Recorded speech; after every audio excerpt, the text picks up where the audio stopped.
En la clase anterior hemos visto el plan de PRL, que es el documento que se encarga de prevenir los riesgos laborales de una empresa determinada. Pero sería muy arrogante pensar que como todo está perfectamente previsto, no va a haber ningún error, ningún fallo. El fallo hay que contemplarlo, hay que preverlo y hay que diseñar una estrategia para una posible situación de emergencia. Pero plan de autoprotección, plan de emergencia, plan de evacuación, ¿qué son? Todo suena igual, parecen sinónimos, todo suena a situación de peligro.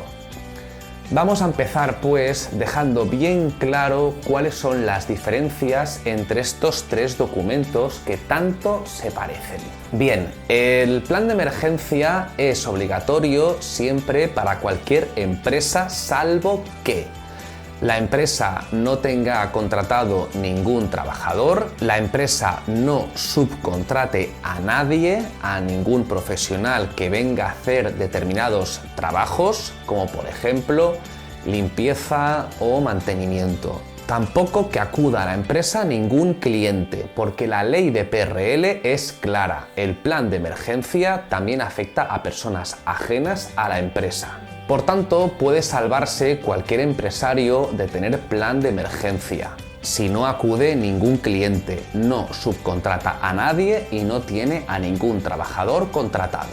Así pues, se librará de tener plan de emergencia un autónomo solitario. Puede que teletrabaje en su casa, puede que haga piezas en su taller, pero obviamente siempre en solitario. Luego está el plan de evacuación, que es otro documento, pero que forma parte del plan de emergencias. Este texto puede estar por separado o dentro del plan de emergencias. Hay que tener en cuenta que la evacuación es un tipo de actuación dentro de una situación de emergencia, pero no toda emergencia implica necesariamente una evacuación. Hay casos de confinamiento, conato de incendio, etc. Y por último está el plan de autoprotección. El plan de autoprotección integra el plan de emergencia y el de evacuación. Sería un plan que abarca los dos planes. Pero este plan ya no es obligatorio que lo tengan todas las empresas, como sí ocurre con el plan de emergencia. El plan de emergencia es regulado por la Ley de Prevención de Riesgos Laborales y por tanto toda empresa está obligada a cumplirlo. Sin embargo, el plan de autoprotección solamente ha de cumplirlo determinadas empresas que regula el Real Decreto NBA, Normativa Básica de Autoprotección, concretamente las que están en el anexo 1 de dicha norma.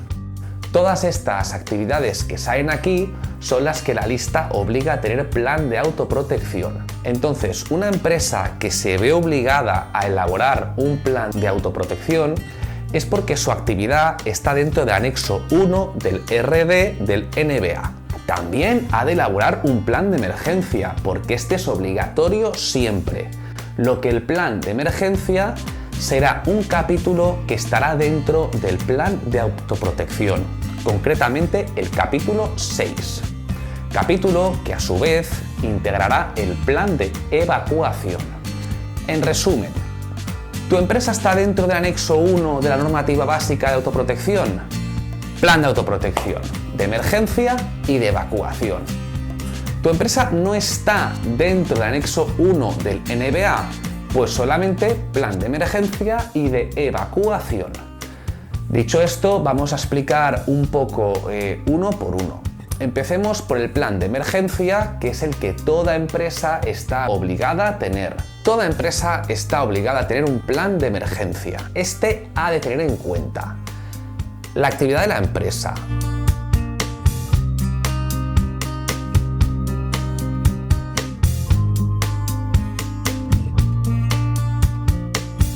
el tamaño de la misma, la posible presencia de personas ajenas a la empresa,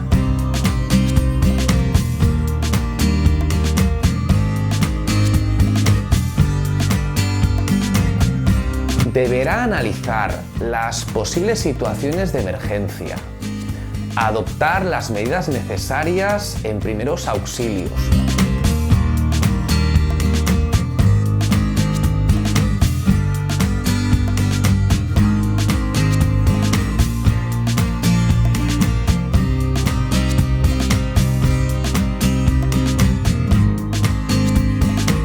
Lucha contra incendios y evacuación de los trabajadores. Por todo lo anterior, la empresa ha de designar al personal encargado de poner en práctica estas medidas y comprobar periódicamente su correcto funcionamiento. Este personal deberá de tener la formación necesaria, ser suficiente en número y disponer del material adecuado. Además, la empresa deberá de organizar las relaciones que sean necesarias con los servicios externos a la empresa, como por ejemplo primeros auxilios, asistencia médica de urgencias, salvamento y lucha contra incendios. También ha de contemplar situaciones de amenaza interior, como por ejemplo incendios, explosiones, fugas de gas, desprendimiento de materiales, hundimiento del forjado, inundación, intoxicación, etc. También situaciones de amenaza exterior, como por ejemplo industrias de alrededor, el área forestal. Normalmente son fugas de gas o incendios con nube tóxica, inundaciones por desbordamiento, tsunamis, olas gigantes, terremoto. Según la gravedad de la emergencia, distinguimos el conato de emergencia, que es un incidente que se puede controlar y solucionar de manera sencilla y rápida con el mismo personal de la zona en la que se ha producido. También existe la emergencia parcial, que el incidente requiere de actuación de equipos especiales de emergencia de la plantilla o del edificio donde se ha producido y no se prevé que afecte a zonas confrontantes. Y por último, emergencia general, que es cuando el incidente requiere actuación de todos los equipos especiales de emergencia de la empresa y de medios externos. Suele comportar evacuaciones totales o parciales. Las fases de actuación frente a una situación de emergencia, pues tenemos en primer lugar la detección y alerta, que son actuaciones de aviso y puesta en marcha de los equipos de emergencia de la empresa e información a los medios externos. En segundo lugar, alarma. La alarma deberá diferenciar una situación de evacuación de una de confinamiento. Cada centro de trabajo tiene su propia alarma que diferencia una situación de evacuación de una de confinamiento. Por ejemplo, una empresa podría tener una alarma intermitente para casos de evacuación y una continua por confinamiento. Por eso es tan importante que los trabajadores recién incorporados reciban la formación en prevención de riesgos laborales para distinguir una situación de evacuación de una de confinamiento. También está la fase de intervención, que son actuaciones e instrucciones desarrolladas para controlar las emergencias. También tenemos el soporte, que son actuaciones y acciones para recibir los servicios de ayuda exterior y proporcionarles la información necesaria. Visto el plan de emergencia, vamos a ver el plan de evacuación. La evacuación puede ser total o parcial, según se desaloje todo el edificio o una parte del mismo. La evacuación es una clase de emergencia, aunque su naturaleza es distinta, ya que con la evacuación no se intenta reducir o controlar la emergencia, sino alejar del peligro a las personas que están expuestas.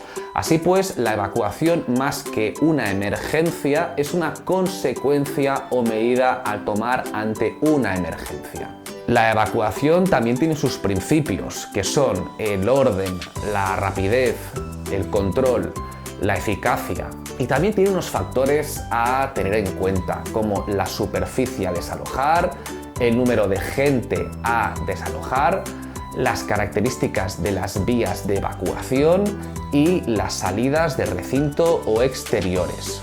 Los sistemas de detección y alarma, pues la preparación e instrucciones del personal, señalización de emergencia Para saber si estamos en una situación de evacuación, deberemos escuchar la sirena y saber que estamos ante una situación de evacuación y no ante una situación de confinamiento.